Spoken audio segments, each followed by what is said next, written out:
Voici une petite vidéo qui vous permettra de faire un arbre de facteurs premiers et qui vous rappellera les différentes notions, les différents vocabulaires en lien avec cette notion. Depuis quelques semaines, on vous demande d'apprendre les facteurs des nombres. Si on vous demande cela, c'est que ça sera très utile pour arriver à faire un arbre de facteurs.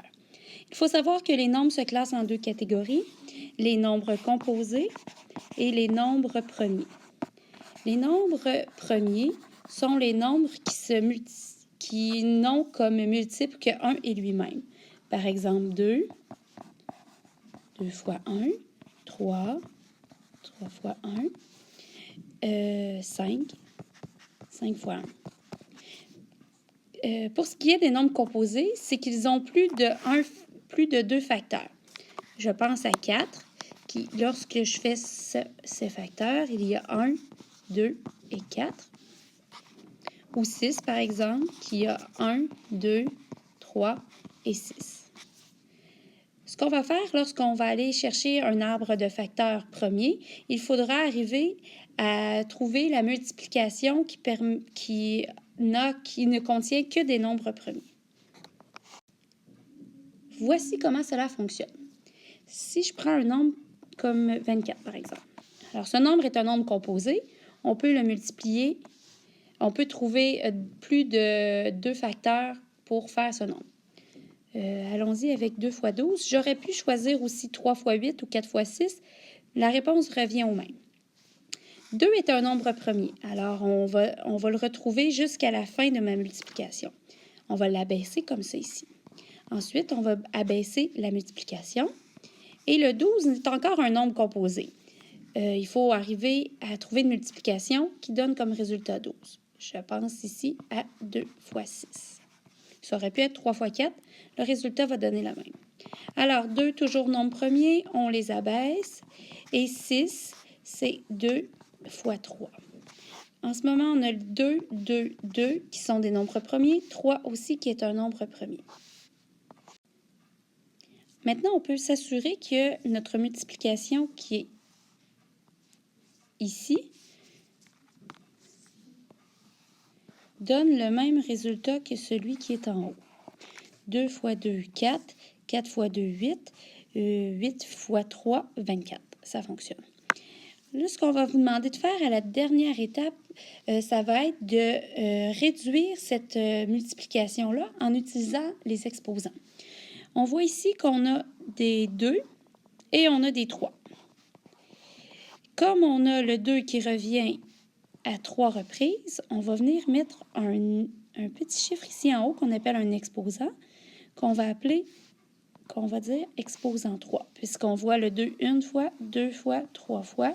Alors, on va venir mettre le 3.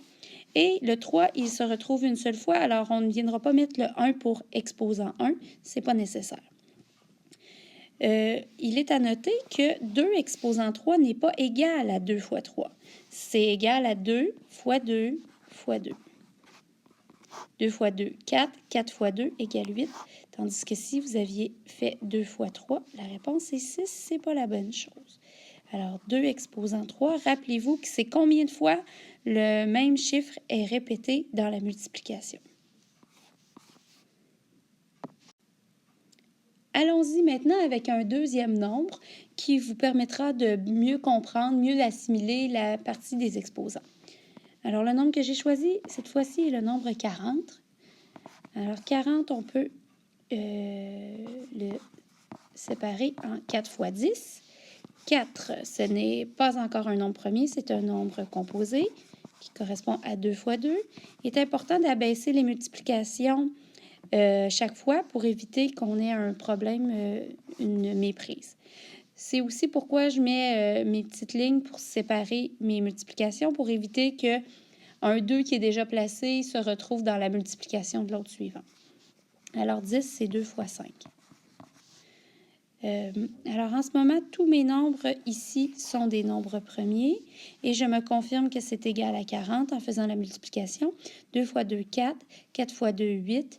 8 fois 5 égale 40.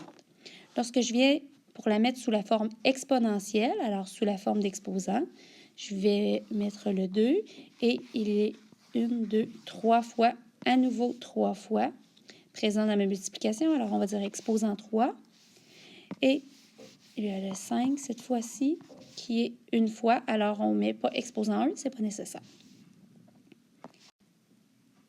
La dernière chose que je veux vous rappeler, c'est la façon de lire les nombres avec exposant, alors sous la forme exponentielle. Par exemple, si j'ai le chiffre 5 exposant 2, on va dire 5 au carré. Ça fait référence à l'air. Dans l'air, vous vous rappelez, par exemple, on a en centimètres avec un petit 2. Alors, centimètre carré, c'est la même façon, c'est la même notation. Ça fait référence au même vocabulaire. Si on a exposant 3, on va dire 5 au cube. Cette fois-ci, ça fait référence au volume. Où on va écrire centimètre avec un petit 3, on va dire centimètre cube. Pour toutes les autres informations en lien avec les exposants, on va plutôt le dire comme ça ici. 6, on va dire 6 exposant 4, ou la 4e puissance de 6. Voilà, c'est ce qui fait le tour de toutes les notions en lien avec les arbres de facteurs et les exposants.